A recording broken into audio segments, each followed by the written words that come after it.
Film ini dimulai dengan konferensi pemanasan global PBB tahunan di New Delhi, di mana ahli paleoklimatologi Jack Hall memberikan pidato. Ia memperingatkan para delegasi bahwa bumi akan segera menghadapi bencana kutub yang akan mengubah segalanya menjadi es. Ketika beberapa delegasi bertanya tentang waktu yang tersisa, Jack menyebutkan bahwa mungkin akan memakan beberapa abad, tetapi jika penggunaan bahan bakar fosil tidak berkurang, cucu mereka akan menghadapi konsekuensinya. Setelah konferensi, Jack bertemu dengan seorang perwakilan dari Administrasi Oseanik dan Atmosfer Nasional, Terry Robson, dan keduanya mulai berbincang tentang temuan mereka masing-masing. Saat mereka berdiskusi, salju turun dengan lebat, mengindikasikan bahwa perubahan iklim sudah dimulai. Dalam beberapa minggu berikutnya, kondisi cuaca yang aneh melanda berbagai bagian dunia. Di Jepang, batu es raksasa jatuh dari langit, menewaskan beberapa orang. Batu es seperti itu merupakan yang terbesar yang pernah tercatat dalam sejarah. Sementara itu, di stasiun pemantauan Terry Robson di Skotlandia, komputer-komputer menunjukkan bahwa bagian-bagian lautan mengalami penurunan suhu yang masif. Penurunan suhu begitu tiba-tiba dan misterius sehingga sinyal komunikasi yang ditempatkan di sana membeku seketika. Di tempat lain, di Stasiun Luar Angkasa Internasional, astronot-astronot melihat badai raksasa berkembang di troposfer bumi. Pada adegan berikutnya, kita dibawa ke Washington DC, di mana Jack mengantar anaknya,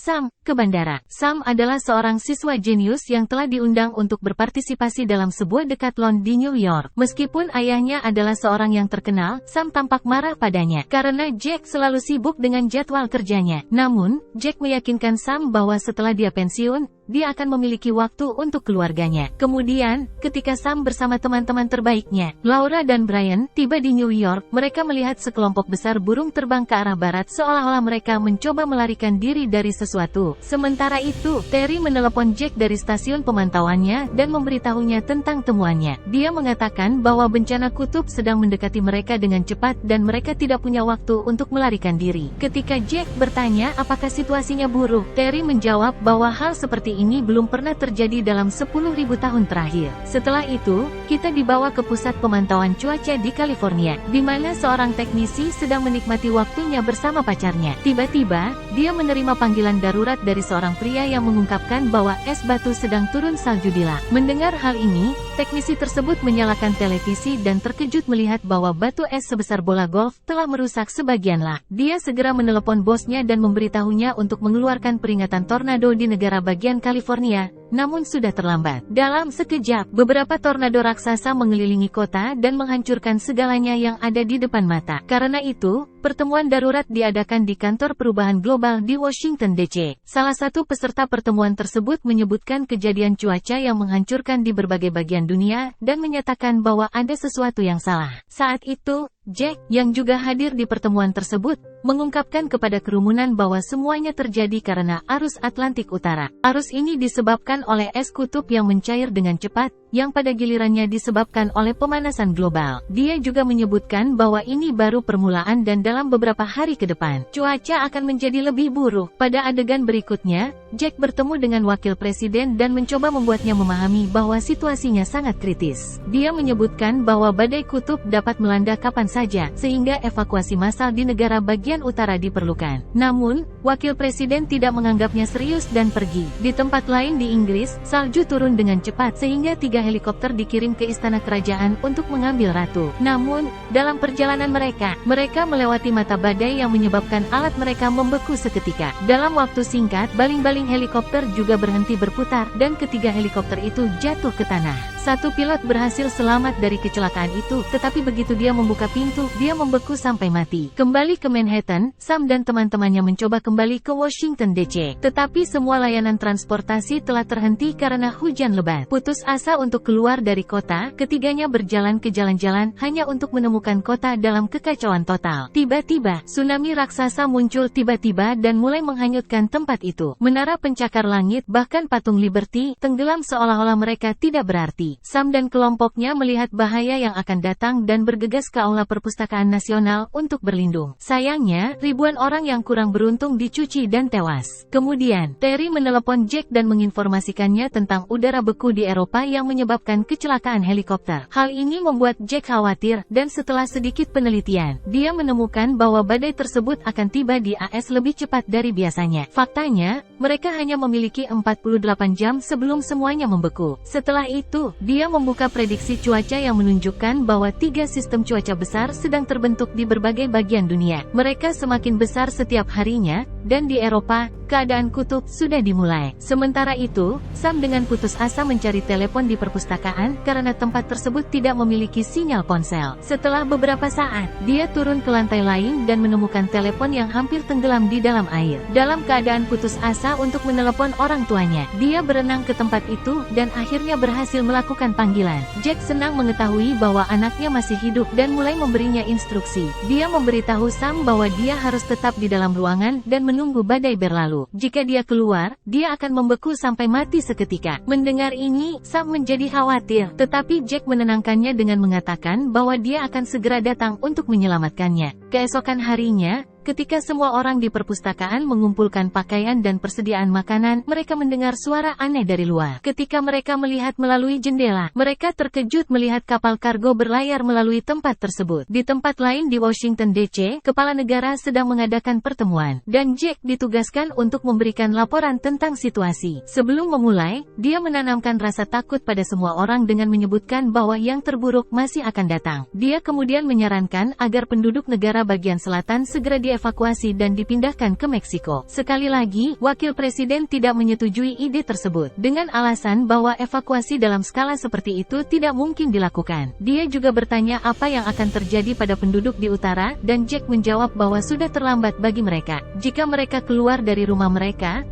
akan membeku sampai mati seketika. Yang terbaik yang dapat mereka lakukan adalah tetap di dalam rumah dan menunggu badai mereda. Yang mengejutkan, Presiden mengikuti saran Jack dan memerintahkan pengawal nasional untuk mengevakuasi sisa populasi ke selatan. Di New York, orang-orang di dalam perpustakaan melihat sekelompok orang berjalan di atas tanah yang membeku dan menyimpulkan bahwa mereka menuju negara bagian yang lebih hangat. Akibatnya, mereka juga memutuskan untuk mencoba keluar sebelum salju semakin dalam. Sam, yang mengetahui bahaya yang akan datang, mencoba memperingatkan semua orang bahwa itu adalah misi yang membawa kematian. Tetapi dia diabaikan sepenuhnya. Sebentar lagi, semua orang meninggalkan perpustakaan kecuali kelompok Sam dan beberapa orang lain. Sementara itu, Jack memulai perjalanan ke New York bersama dengan rekan-rekannya dan teman-teman terbaiknya, Frank dan Jason. Karena ketiganya telah beberapa kali mengunjungi Arktik untuk tujuan penelitian, mereka terbiasa dengan cuaca tersebut. Kembali ke perpustakaan, Sam dan kelompoknya mencari makanan di seluruh gedung dan menemukan beberapa mesin penjual otomatis. Mereka juga mengumpulkan beberapa buku untuk dibakar di perapian. Di tempat lain, ketika Jack dan krunya sedang bepergian melalui salju tebal, tiba-tiba mereka menemui jalan buntu dan terpaksa melanjutkan perjalanan mereka dengan berjalan kaki. Mereka berjalan selama beberapa jam dengan dedikasi yang sungguh-sungguh, tetapi sayangnya, ketika mereka mencapai puncak sebuah bangunan yang rapuh, Frank memecahkan kaca dan jatuh ke dalamnya. Ia ditangkap oleh tali pengaman, dan kedua temannya menahannya, tetapi tiba-tiba, kaca mulai retak. Oleh karena itu, tanpa pilihan lain, ia memotong tali pengamannya dan mengorbankan dirinya sendiri agar teman-temannya dapat melanjutkan misi mereka. Di perpustakaan, tiba-tiba Laura mengalami demam dan jatuh pingsan. Khawatir, kelompok tersebut mulai mencari penyebabnya dan menemukan bahwa Laura memiliki luka di kakinya yang mungkin menyebabkan keracunan darah.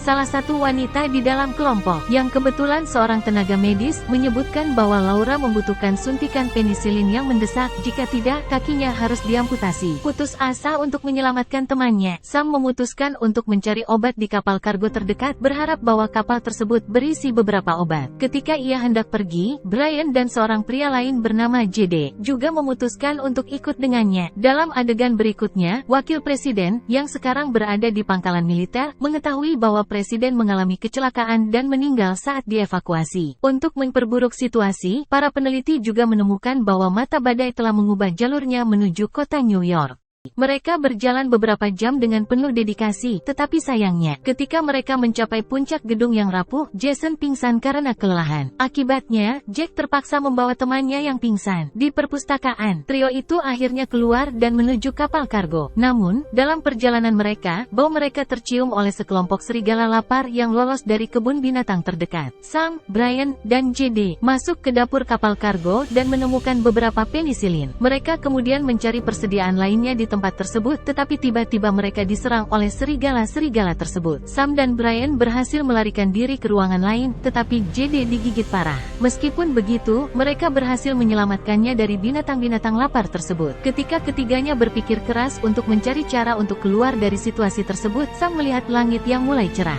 Dia kemudian menyadari bahwa mata badai semakin dekat dengan mereka, dan bahwa mereka tidak memiliki waktu yang cukup. Oleh karena itu, dia mengorbankan dirinya dan pergi keluar untuk mengalihkan perhatian serigala dari dapur. Dia kemudian berlari melalui kapal yang ditinggalkan, dengan sempitnya lolos dari serigala. Setelah beberapa saat, dia berhasil menemui teman-temannya, tetapi saat itu, JD tidak mampu berdiri. Oleh karena itu, Sam dan Brian membawa kereta dan menyeret teman mereka ke perpustakaan. Di sisi lain, ketika Jack menyeret Jason melalui salju tebal, dia juga melihat mata badai mendekat dengan kecepatan tinggi. Tanpa membuang waktu, dia mulai menggali salju untuk mencari rumah. Untungnya, dia menemukan ventilasi terbuka dan melemparkan Jason ke dalamnya sebelum masuk sendiri. Begitu dia menutup pintu, es menyerang tempat itu dan membekukan segala sesuatu yang disentuhnya. Anak-anak juga tiba di perpustakaan tepat waktu dan dengan selamat menghindari kematian. Mereka kemudian berusaha mempertahankan api tetap menyala. Karena itu satu-satunya hal yang dapat menyelamatkan mereka dari dingin yang kejam. Jack juga dengan putus asa mencoba menyalakan api dan berhasil melakukannya dengan menggunakan kompor terbuka. Setelah beberapa saat,